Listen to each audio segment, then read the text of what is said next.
Okay. Okay, my family consisted of me. I was the oldest girl and I had 3 sisters. And I had a wonderful mother and father. I was a very lucky girl. We didn't have much, but my dad had a job, which was something in those days. That was during World War I. So things were tough. But we never went hungry.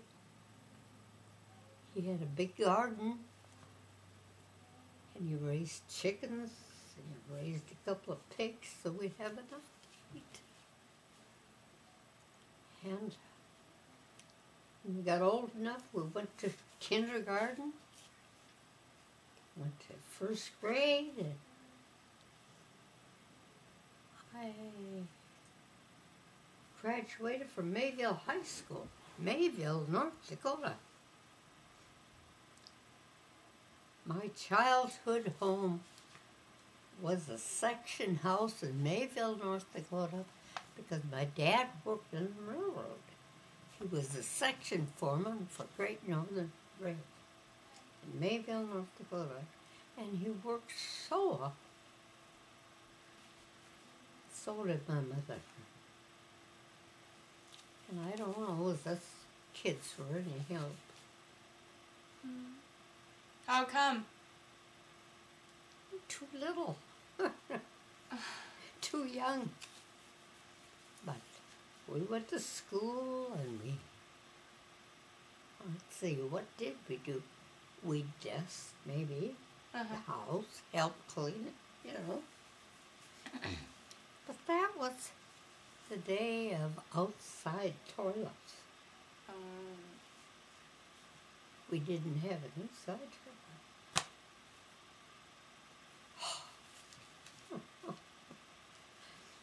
And after we'd eaten supper at night, we'd have to go to the bathroom. We'd go outside and sit there for a long time so we wouldn't have to do the dishes. Oh! Anyway, it was see who'd get there first, even if it was a 2-seater. So anyway, we lived in Mayville, and then when I graduated from high school, my folks moved to Inkster, North Dakota,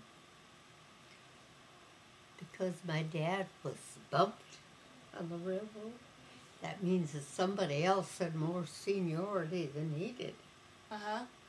So we had to move to this little town of Inkster, North Dakota. And that's when my 3 sisters graduated from high school. So I was the only one that graduated from Mayville. But anyway, and in those days they didn't even have a typing class in high school. So I'd have to get up early in the morning and walk up to the college and take typing at 8 o'clock in the morning and then walk over to my high school. But anyway, it was tough. Yeah, it was tough, but we got through it. Anyway, it was a nice town to grow up in. Lots of nice people.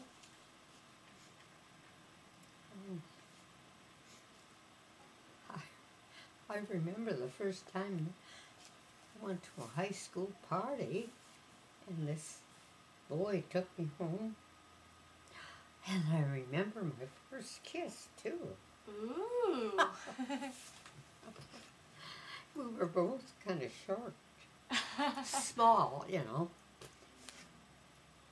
And I think he stood on the rail to be higher than me. Oh, gosh. What else do you want to know, Kettle? What else about your childhood and stuff like that? Pardon? What else about your family and your childhood? Well, I had my third sister was born crippled. And she had to go to the Minneapolis Shriners Hospital when she was about 5 years old. And she had surgery. But she was always crippled. I mean, she lived all her life, and she had pain in her hip. But she never complained. One of those nice people. But anyway, then, when the folks moved to Inkster, then I went out to Montana with some people that I knew. I was going to take care of their kids until I found a job. Well, I found a job on a Saturday night. They called me up from a nightclub. Now, I wasn't even old enough to be in a nightclub. They called me up and said they needed a dishwasher. So I went out there and washed dishes in this nightclub till morning, And then I scrubbed the floor. It was just a small kitchen. But I scrubbed the floor on my hands and knees. Ooh. And they made French fries, and all that stuff, and all the grease spilled on the floor. Well, I would walk back to my apartment because I didn't have enough money to pay the cab fare. I paid the cab fare to go out, and it was probably 25 cents. But by the time I got ready to go home, the sun was shining. So anyway, I worked there for a while, a couple of years, and I got married. Then I had Pat, and then what happened is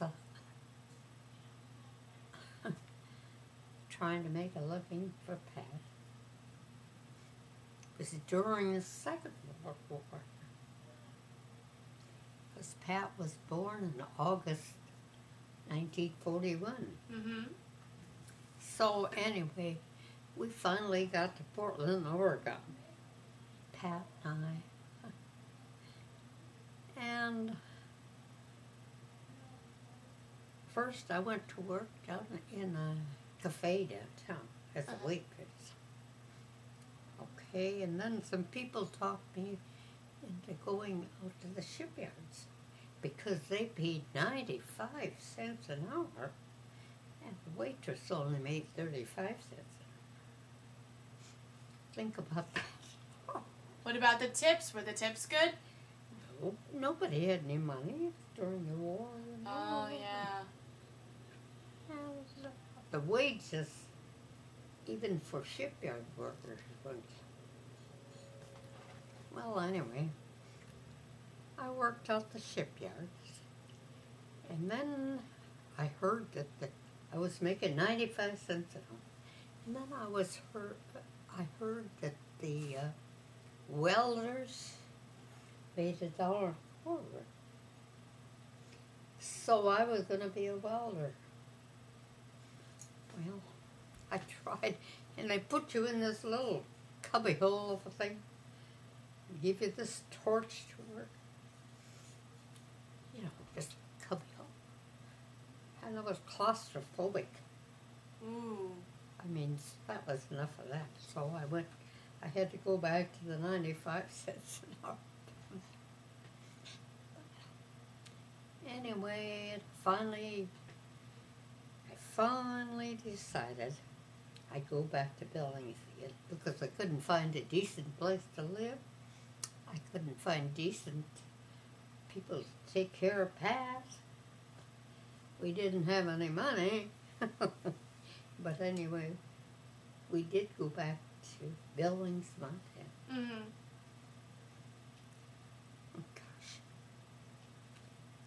Oh, this is going to be a long story, honey. That's all right. We have time. We do. Yes, we do. Oh, gosh. Well, Ellen, I got a divorce. Pat and I lived in that apartment. And there was a lady downstairs that took care of Pat in the daytime. Because I was working out this nightclub and I worked nights. Okay, but I had to sleep some. Mm-hmm. So this lady took care of Pat until I woke up. Well, then I went to work, about 5 o'clock in the afternoon. And this was during the war.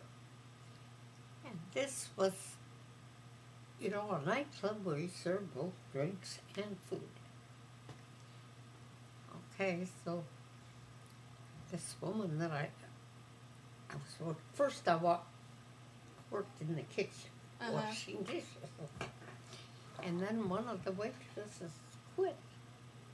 She was a teacher. She was going back to teaching school. And so I asked this gal, I said, if I could take her place. And she said, well, I'll give you a month's tryout. And if you can make it, then I'll put you on the payroll.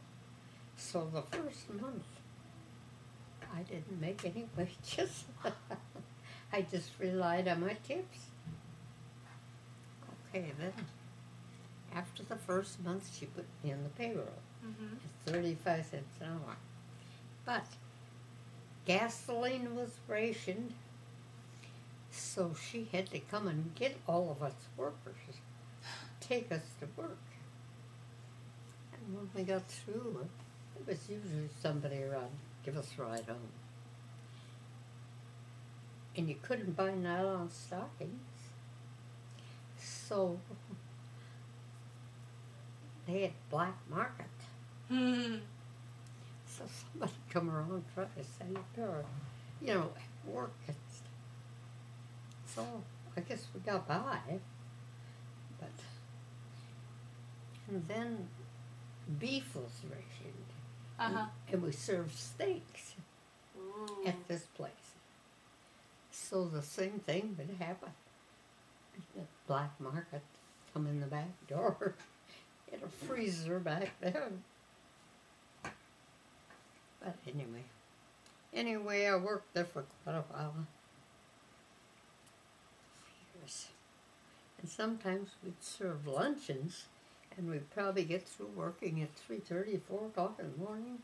We'd have to be back there about 10 o'clock in the morning to serve luncheon and ladies' bridge clubs and that kind of stuff.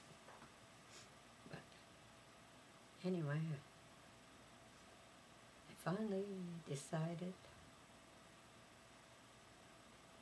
well, my sister Dolores. First of all, she and her boyfriend came out there and got married. Then they moved to my house. He had a job as Truax Coal Company. She said, why don't you...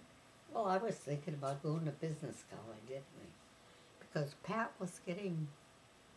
He was 9 years old, 8, 9 years old, and I wanted to make a change. So she says, you could live with us in an apartment. And by that time, they had 2 kids, 2 girls.